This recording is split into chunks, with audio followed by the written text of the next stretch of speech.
Assalamualaikum warahmatullahi wabarakatuh. Nama saya Bambang Wahyudi, NIM 19061107.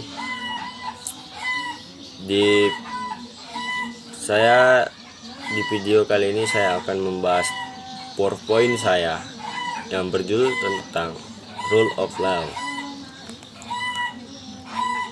Sebelum lebih lanjut, kita ada pokok pembahasan, ada beberapa di sini, yaitu yang pertama pengertian rule of law, yang kedua strategi rule of law, dan yang ketiga ada prinsip rule of law, yang keempat fungsi rule of law, dan yang kelima dinamika rule of law.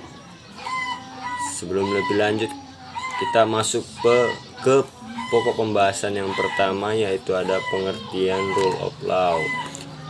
Rule of law adalah suatu legalisme hukum yang mengandung suatu gagasan bahwa keadilan dapat dilayani dengan cara pembuatan sistem peraturan dan prosedur yang objektif, tidak memihak, juga tidak interpersonal secara otonom. Jadi rule of law ini mengandung suatu gagasan keadilan. Dia tidak memandang bulu, dia tidak memandang, dia memilih prosedur secara objektif. Dia tidak memihak yang mana yang lebih tinggi, yang mana yang lebih. Secara di sini dipandang secara otonom, dilayani secara merata.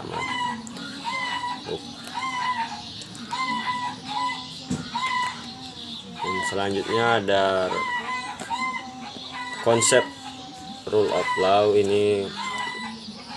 Rule of law ini merupakan konsep tentang common law, di mana segenap lapisan masyarakat dan negara serta seluruh kelembagaannya menjunjung tinggi hukum yang dibangun atas prinsip keadilan dan egalitarian.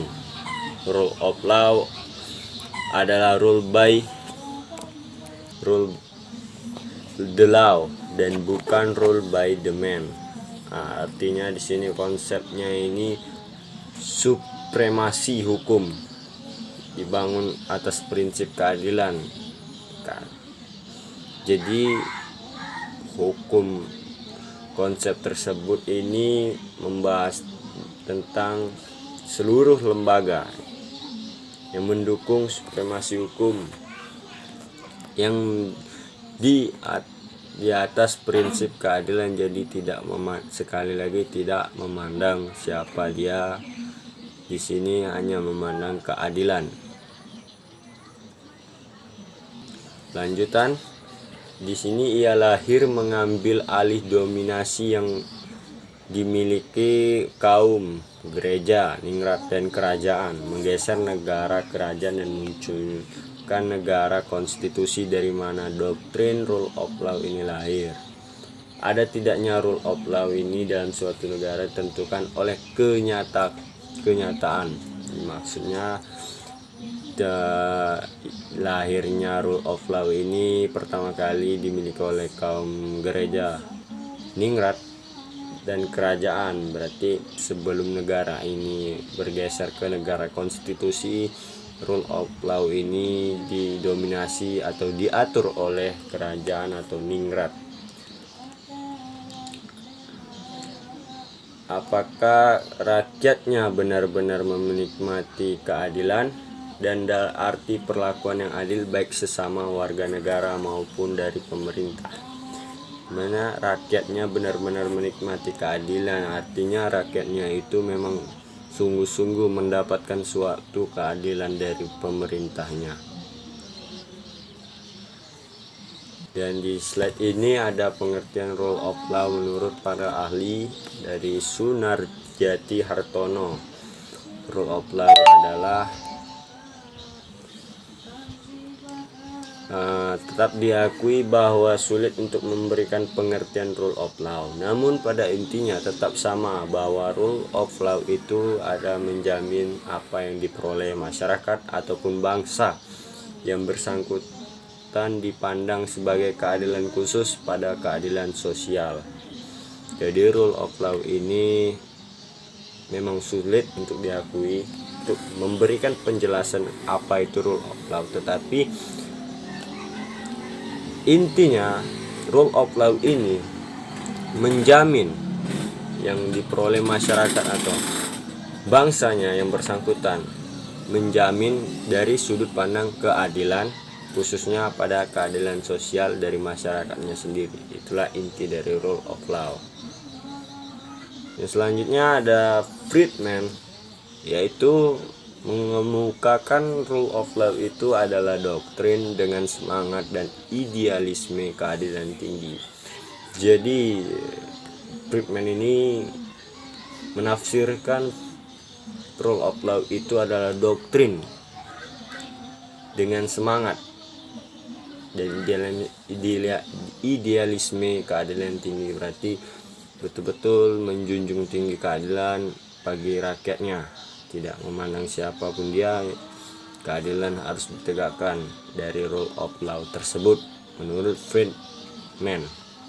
Nah, di sini ada strategi rule of law. Strategi rule of law ini ada 3, yaitu pertama, keberhasilan harus didasarkan pada corak masyarakat hukum yang bersangkutan, kepribadian nasional masing-masing bangsa. Jadi harus ada keberhasilan dari rule of law tersebut atau the enforcement of the rules of law. Dia harus didasarkan pada corak masyarakatnya atau ciri masyarakatnya atau ciri khas dari masyarakatnya, hukum yang bersangkutan, dan kepribadian atau nasional masing-masing bangsa tersebut. Jadi keberhasilan dari rule of law itu harus berdasarkan dari corak dan kepribadian nasional.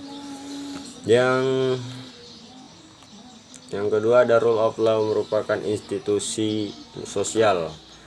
Institusi sosial ini harus pada budaya yang tumbuh dan berkembang pada bangsa. Contohnya Indonesia ini budaya tentu yang sangat banyak dari Indonesia tersebut, beribu-ribu budaya yang tumbuh dan berkembang pada ini harus dilestarikan.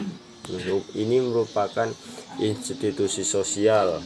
Institusi sosial ini harus didasarkan pada akar budaya. Kita lihat budaya yang tumbuh pada Indonesia pada negara tersebut, contohnya Indonesia tadi. Yang ketiga ada rule of law sebagai legalisme. Legalisme ini memuat wawasan sosial. Sosial sudah tahu kita, hubungan antar manusia dengan manusia. Jadi masyarakat dan negara ini harus ditegakkan secara adil dan memihak kepada keadilan. Jadi hubungan antar manusia ini harus betul-betul dipandang atau tidak memihak pada siapapun. Dia harus memihak kepada keadilan sama rata dari sosial tersebut. Ada lanjutan dari hukum progresif. Ini merupakan gagasan yang mencari cara untuk mengatasi keterpurukan hukum di Indonesia.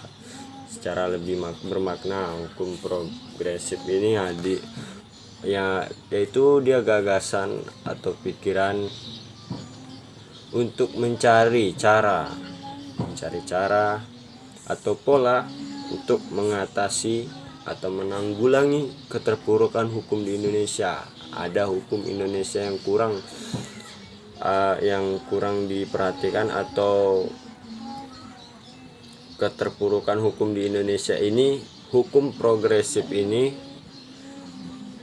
memberikan gagasan untuk yang tadinya hukum keterpurukan hukum di Indonesia ini lebih bermakna atau lebih ada artinya dari hukum progresif tadi.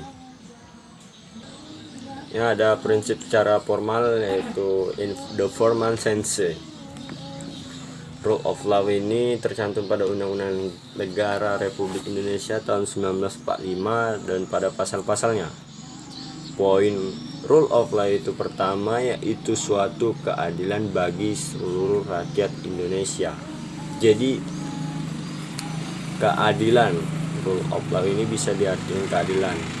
Dalam undang-undang tadi ya di situ. Kita lanjutkan, ada prinsip rule of law. Di sini prinsip secara formalnya tadi sudah dijelaskan. Yang selanjutnya ada prinsip secara formal atau rule of law secara formal, undang-undang dasar lanjutannya.